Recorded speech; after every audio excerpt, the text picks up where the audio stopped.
मित्रों, आज हम आपको बताएंगे कि आखिर शनि और पीपल के पेड़ का आपस में क्या संबंध है।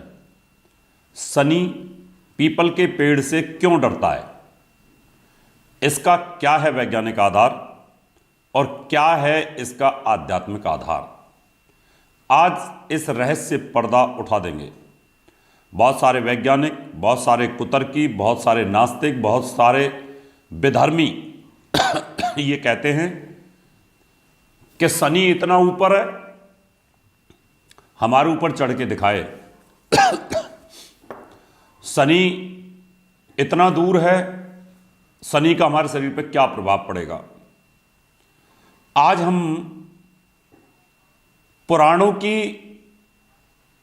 हिस्ट्री के अनुसार और विज्ञान के अनुसार आज दोनों चीजों का एकदम दूध का दूध पानी का पानी करने की कोशिश करेंगे।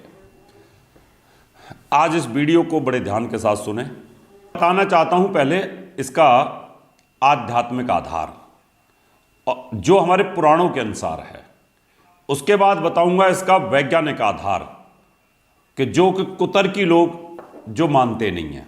दोनों चीजों की जानकारी देंगे और फिर इसको रिसर्च करने की जिम्मेवारी कुतर्की, नास्तिक और विधर्मी लोगों के ऊपर रहेगी। वो रिसर्च करते रहे या हमसे शास्त्रार्थ करें फिर आकर के, या फिर हम प्रूव करेंगे इन चीजों को। हिंदू धर्म शास्त्रों पर टिका हुआ है। हिंदू धर्म सनातन अनादि काल से है। ये वेदों की ऋचाएं, वेदों के श्लोक, वेदों के सूक्त उनके ऊपर है। उपनिषद वेदों का सार होते हैं और पुराणों में जो इतिहास की जो कहीं ना कहीं कहानियां हैं उनके भी आधार हैं। त्रेता युग में एक बार अकाल पड़ गया था। अकाल कभी भी तब पड़ता है जब प्रकृति को हम अनबैलेंस करते हैं। अकाल पड़ गया, खाने की स्थिति नहीं थी। एक कौशल नाम के ऋषि थे, उनके बच्चे थे। कौशल मुनि ने सोचा यहां तो अकाल पड़ गया है, मैं दूसरे किसी राज्य में चलता हूं। बच्चों को लेकर के वो चल दिए। रास्ते में भटकते हुए जा रहे थे, चलते जा रहे थे। गर्मी का टाइम था, परेशान हो गए। उन्होंने कहा इतने बच्चे हैं, क्या करूं। एक तरफ ममता, एक तरफ प्यार और एक तरफ प्राकृतिक आपदा। जब प्राकृतिक आपदा आती है तो हम प्रकृति के हिस्सा हैं, तो प्रकृति में हम मिलने की कोशिश करते हैं, तो हम प्रकृति के प्यारे हो जाते हैं। और ऋषि प्रकृति को प्यारे होने की वजह से उन्होंने अपने एक बच्चे को छोड़ दिया। उसने कहा मैं क्या करूंगा, अब ये इसका भाग्य है। वो बच्चा रह गया, चल नहीं पा रहा था। पीपल का पेड़ था बहुत बड़ा। वो बच्चा गर्मी के समय में उस पीपल के पेड़ के नीचे रोता रोता सो गया। सोता रहा पूरी रात। सुबह जगा तो अकेला था, भूख लगी थी, तो पीपल के पेड़ के ऊपर जो उसका फल होता है वो उसने खा लिए। खा करके पेट भर गया, फिर बैठा रहा वहीं, खेलता रहा वहीं। सुबह शाम पीपल के पेड़ के फल खा लेता और वहीं नज़दीक नदी थी, पानी पी लेता। ऐसे कर कर के वो बड़ा होता रहा।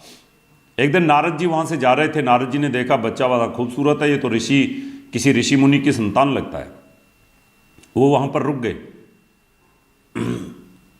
उनके दिल में दया आ गई। नारद जी ने कहा इसको तो शिक्षा देनी चाहिए। नारद जी ने पीपल के पेड़ के नीचे उस बालक को शिक्षा दी और भगवान विष्णु की उसको तप करने का विधान बता दिया। नारद जी बता करके चले गए। पीपल के पेड़ के नीचे उसका घर था। वो बालक भगवान विष्णु की तपस्या में लीन हो गया। तपस्या में लीन होने के कारण भगवान विष्णु ने दर्शन दिए। उन्होंने कहा मांग बेटा क्या चाहिए, घर, मकान, गाड़ी, भूमि, जायदाद, कोठियां, बंगले, क्या चाहिए तुझे। उसने कहा भगवान मुझे कुछ नहीं चाहिए। मुझे सिर्फ योग और भक्ति चाहिए। मैं आपकी भक्ति में लीन रहूं और एक मुझे योग और ध्यान आ जाए, बस यही मेरे लिए बहुत सफिशिएंट है। भगवान विष्णु ने कहा तथास्तु, खुश रहो, प्रसन्न रहो, तुम्हें भगवान की भक्ति भी मिलेगी और योग भी मिलेगा।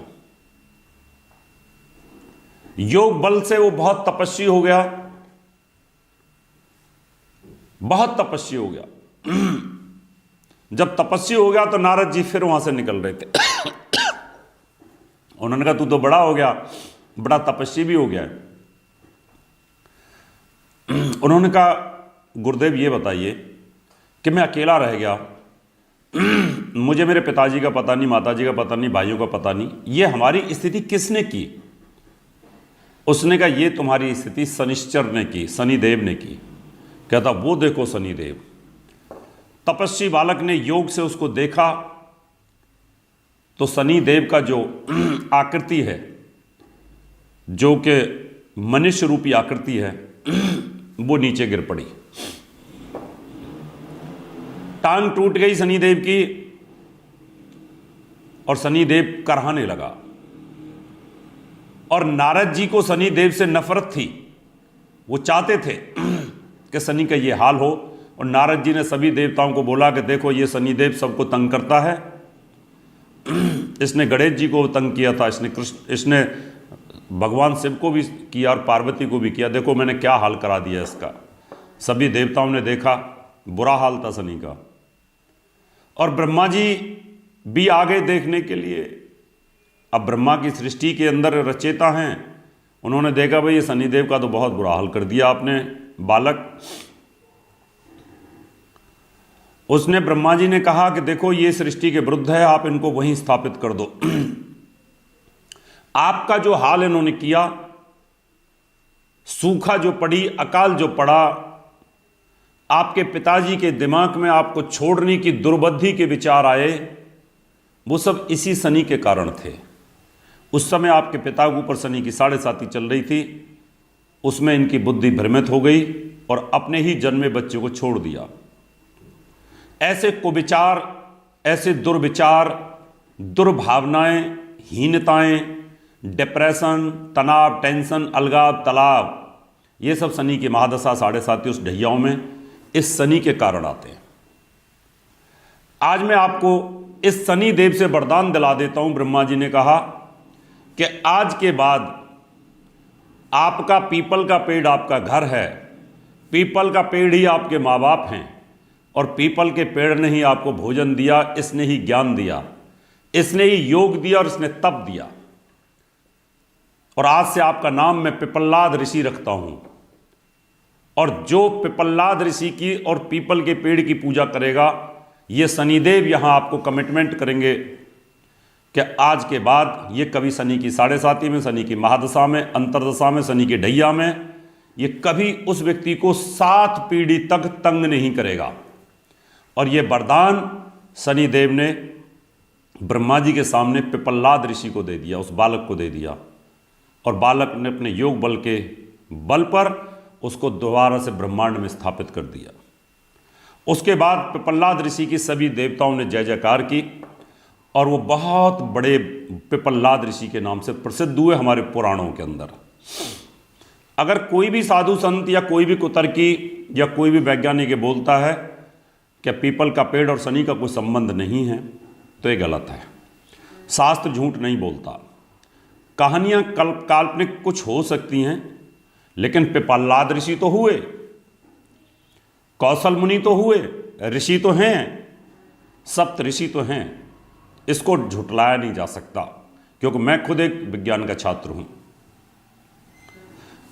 अगर आपके ऊपर शनि की 7.5 ढैया वगैरह चलती है और पिपल्लाद ऋषि को आप साक्षी मान करके पीपल के पेड़ के नीचे जाके तप करते हैं, आजकल कलयुग में तप तो कोई नहीं करता, अगर आप 7 परिक्रमा भी लगा देते हैं, 7 परिक्रमा, क्योंकि 7 नंबर शनि का होता है, यानी क्योंकि 7वें नंबर पर आता है वो। वैसे तो न्यूमरोलॉजिकल 8 नंबर होता है, लेकिन 7वें नंबर पर उसका है, तो 7 परिक्रमा का विधान। और घी का दीपक जला करके अगर वहां पर आप 7 पल, 7 घटी, 7 मिनट, 7 घंटे, 7 दिन अगर आप बैठ करके वहां तपस्या कर लेते हैं तो शनिदेव आपके ऊपर कोई प्रभाव नहीं डालते और आपके लिए पॉजिटिव हो जाते हैं और आपका तप का फल मिलता है। इसलिए आपके ऊपर कोई प्रॉब्लम्स आती है तो यह संबंध है शनि का और पिपल्लाद ऋषि और पीपल के पेड़ का, यह शास्त्र सम्मत है, यह हमारे पुराणों में है। अब बताते हैं इसका दूसरा पहलू। लेकिन अगर आपको इसी प्रकार की आध्यात्मिक, ज्योतिषीय, वास्तुए, पराविज्ञान से संबंधित कोई भी जानकारी चाहिए तो हमारे YouTube चैनल को सब्सक्राइब कर लीजिए और लोगों को शेयर करवाइए। लोगों को बताइए कि सिर्फ यही एक चैनल ऐसा है जो सटीक जानकारी देता है आपको। इसमें कोई मिलावट नहीं है, कोई बनावट नहीं है, कोई अहम नहीं है, कोई घमंड नहीं है, किसी प्रकार की कोई चीज़ नहीं है। नहीं तो आजकल YouTube पे बहुत मेढकों की तरह फुदक रहे हैं लोग, अपनी अपनी ज्योतिष लेकर के बैठ गए, बोलते हैं कि बृहस्पति तो पापी है। लानत है ऐसे ज्योतिषियों के ऊपर जो इस तरह की बातें करते हैं, जो शास्त्र के साथ खिलवाड़ करते हैं। वो अहम ही होता है और उसका विनाश निश्चित तौर पर होता है। हमारे ऋषियों पर उंगली नहीं उठाई जा सकती, हमारे ज्ञान पर उंगली उठाना संभव नहीं है। हम क्या हैं, वो हमारी कर्म का होता है फल। अब बताता हूं इसका वैज्ञानिक पहलू। पूरी सृष्टि के अंदर सिर्फ पीपल का पेड़ एक ऐसा है जो कहीं पे भी उग जाता है और किसी भी मिट्टी में उग जाता है और ये राउंड द क्लॉक ऑक्सीजन देता है। जब शनि की 7.5 चलती है, शनि की महादशा चलती है, तो हमारी बॉडी के अंदर ऑक्सीजन लेवल कम हो जाता है। अब इसको वैज्ञानिक प्रूव करें, इसको देखें कि अगर शरीर में आलस आ रहा है तो आलस क्यों आता है। आलस अगर आ रहा है तो उस समय आपकी बॉडी की फ्रीक्वेंसी, आपका ओरा कमजोर क्यों हो रहा है। इसको मेडिकल वैज्ञानिक डॉक्टर अगर प्रूव कर देते हैं तो मेरी बात में भी सच्चाई आ सकती है, क्योंकि मेरे पास इंस्ट्रूमेंट तो है नहीं कि मैं आलसी हो रहा हूं और उस समय मेरा ओरा वीक हो रहा है। क्या मेरा ओरा यहां से बढ़ करके इतना इतना इतना सुकड़ता जा रहा है। यह तो सच है कि जब हम मृत्यु तुल्य कष्ट पे आते हैं तो ओरा इतना सा हो जाता है, बिल्कुल हमारे शरीर के आसपास आ जाता है। और जैसे जैसे हम अपनी फ्रीक्वेंसी बढ़ाते हैं हमारा ओरा बढ़ता चला जाता है, हम बहुत बढ़ते हुए चले जाते हैं, बहुत बढ़ते हुए चले जाते हैं। ये तो प्रूव्ड है, ये प्रूव्ड है। लेकिन विज्ञान को इंस्ट्रूमेंटली प्रूव करना पड़ेगा। अगर विज्ञान इसको इंस्ट्रूमेंटली प्रूव कर देता है तो हमारी बात सच है और हमारे ऋषियों की बात सच है। जब आपके ऊपर शनि की 7.5 चलती हो तो आप आलसी हो जाते हैं। आलसी हो रहे हैं, डिप्रेशन आ रहा है। डिप्रेशन तब आता है कि बॉडी में कहीं ना कहीं ऑक्सीजन लेवल कम होता है। ब्रेन में अगर ऑक्सीजन लेवल पूरी सप्लाई नहीं है तो आपको दिक्कत आएगी। शरीर में हाइपरटेंशन हो रही है, शरीर में बदलाव आ रहे हैं, तो कहीं ना कहीं ब्लड में ऑक्सीजन कमी हो रही है, कुछ ना कुछ प्रॉब्लम तो होगी। अब ये ज़्यादा डॉक्टर बता सकते हैं, लेकिन जो हमारा मानना है कि हमारा ऑरा जो वीक होएगा तो कहीं ना कहीं शनि का पॉइजन बढ़ता है। शनि की नेगेटिव ऊर्जा शरीर में बढ़ती है और नेगेटिव ऊर्जा बढ़ती है तो आलसी बनते हैं। हम इस तरीके से बोल सकते हैं, जब शनि की 7.5 ढैया महादशा चलती है, अंतरदशा चलती है, तो नेगेटिव ऊर्जा शरीर में बढ़ती है, काला कलर बढ़ता है। और जब काला कलर बढ़ता है, नेगेटिव ऊर्जा बढ़ती है, पॉजिटिव कम होती है, तो हम आलसी हो जाते हैं, हम डिप्रेशन में जाते हैं, हम बीमारी आती है, अर्थराइटिस होता है। अब पीपल के पेड़ के अंदर जाने से ऑक्सीजन लेवल आपका बढ़ता है। आप बीमार हैं, तुरंत डॉक्टर सबसे पहले ऑक्सीजन लगाता है। ऑक्सीजन लगाने से आपको अंदर जो नेगेटिविटी है वो राहत मिलती है, बहुत बड़ी राहत। खाली ऑक्सीजन सिलेंडर लगा दें एक कमज़ोर आदमी को तो वो काफ़ी अच्छा फील करता अपने आप को। तो इसी प्रकार से जब आप पीपल के पेड़ के नीचे जाके बैठते और पूजा करते हैं, आप यहाँ से डिप्रेशन में गए, जाकर के पीपल के पेड़ के नीचे पूजा की, दीपक जलाया, तो आपको बड़ा रिलीफ मिला, आपको शांति प्रतीत हुई, आनंद की अनुभूति हुई। और आप मान लो आप वहाँ पर थोड़ी देर के लिए बैठे, आपने सिर्फ 7 पल, क्या होते हैं 7 पल, कुछ भी नहीं होते, इतनी देर बैठे आप 7 घड़ी बैठते हैं, इतनी घड़ी बैठते हैं, तो उसका कितने गुना आपको बेनिफिट मिलेगा। दैट इज भाई कि जितने भी ऋषि मुनियों ने तपस्या की पीपल के पेड़ के नीचे बैठ के ही तपस्या करते थे, क्योंकि जब आप ध्यान में बैठते हैं तो आपका ऑक्सीजन लेवल बढ़ा रहता है और आपको अंतरिक्ष में मेडिटेशन करने में, ध्यान लगाने में आसानी रहती है और शनि का प्रकोप कम हो जाता है, ऑक्सीजन लेवल को बढ़ा देता है।